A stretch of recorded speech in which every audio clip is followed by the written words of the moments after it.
الحمدللہ رب العالمین والصلاة والسلام علی سید الانبیاء والمرسلین اما بعد فاعوذ باللہ من الشیطان الرجیم بسم اللہ الرحمن الرحیم قال اللہ تبارک و تعالی فی القرآن المجید والفرقان الحمید یا ایہا الناس انا خلقناکم من ذکر و انثی وجعلناکم شعوبا وقبائل لتعارفوا ان اکرمکم عند اللہ اتقاکم ان اللہ علیم خبیر صدق اللہ العظیم ان اللہ وملائکتہ یصلون علی النبی یا ایہا الذین آمنوا صلوا علیہ وسلموا تسلیما الصلاة والسلام علیک یا سیدی یا رسول اللہ وعلی آلک واصحابک یا حبیب اللہ۔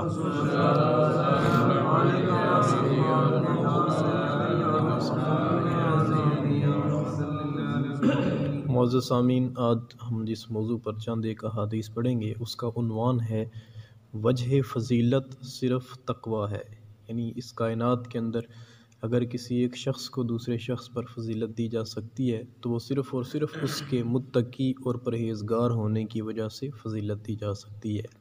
اللہ تبارک و تعالیٰ نے اس امر کو قرآن مجید فرقان حمید میں ان الفاظ کے اندر بیان کیا ہے، یا ایہا الناس، اے لوگو، انا خلقناکم، بے شک ہم نے تمہیں پیدا کیا، من ذکر و انثی، ایک مرد اور ایک عورت سے۔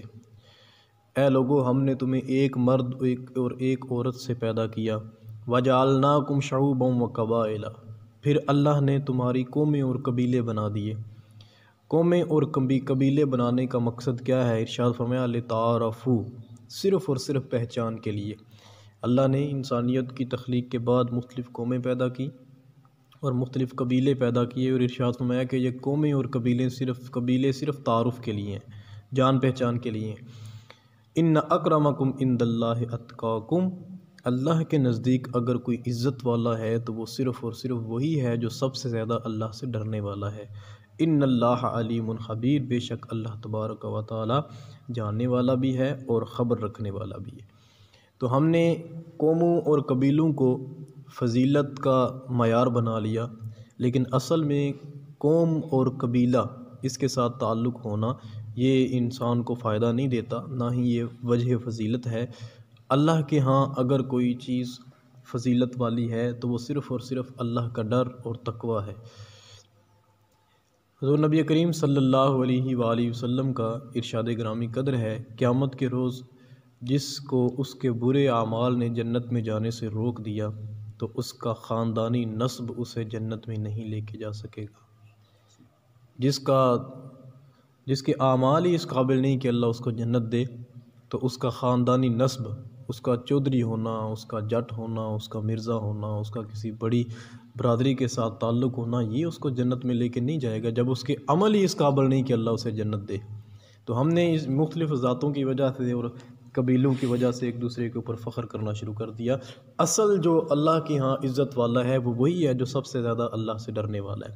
حضرت سیدنا ابو ہریرہ رضی اللہ تعالیٰ عنہ سے روایت ہے کہ رسول اللہ صلی اللہ علیہ وآلہ وسلم نے ارشاد فرمایا، المسلم اخو المسلم لا یظلمہ ولا یخذلہ ولا یحقرہ، کہ مسلمان کا بھائی ہے، نہ وہ اس کے اوپر ظلم کرتا ہے، نہ اس کو دھوکہ دیتا ہے اور نہ اس کو حقیر سمجھتا ہے۔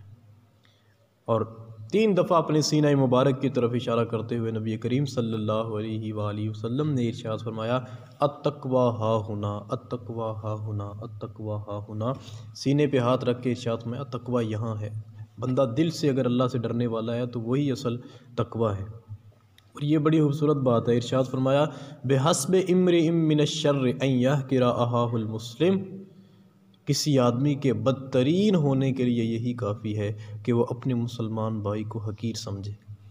انسان کے برا ہونے کے لیے یہی بات کافی ہے کہ وہ اپنے ساتھ اٹھنے بیٹھنے والے مسلمان بھائی کو حقیر سمجھے۔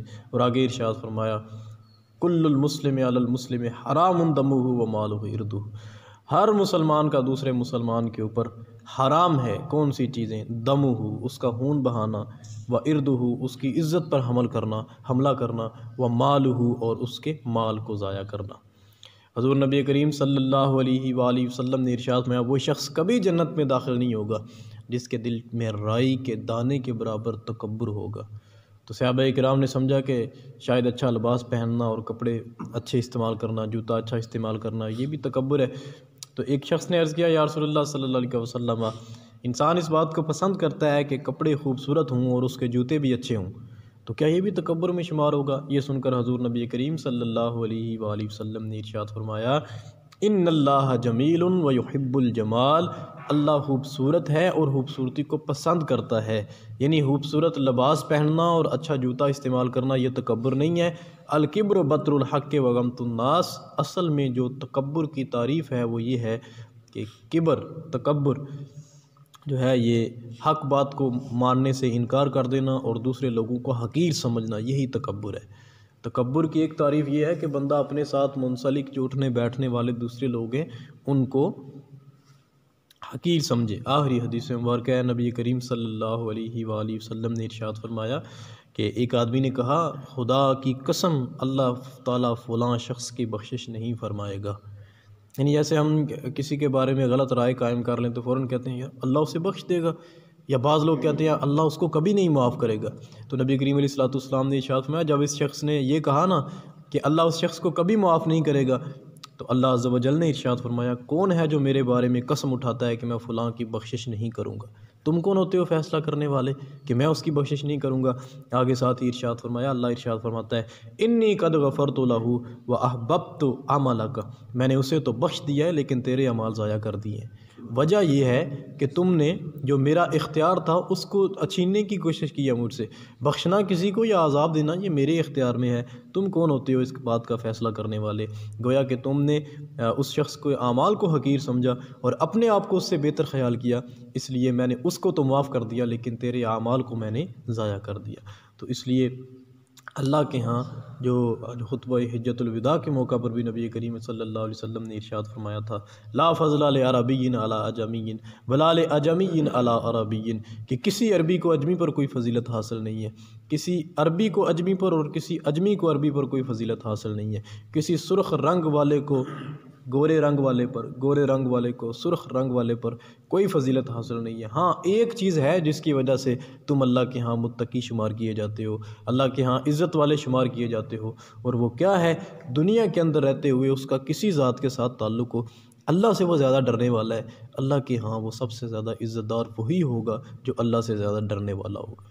اس لیے کبھی بھی دوسروں کے بارے میں ہمیں اپنی رائے قائم نہیں کرنی چاہیے، اپنی جو حسب نسب ہے اس پر غرور نہیں کرنا چاہیے، ہمیشہ اللہ سے ڈر اور خوف اپنے دلوں کے اندر پیدا کرنا چاہیے، یہی اللہ کے ہاں ہمارے لیے عزت ہے۔ اللہ تبارک و تعالی ان احادیث طیبہ کے اوپر عمل کرنے کی توفیق عطا فرمائے۔ وآخر دعوانا ان الحمد للہ رب العالمین۔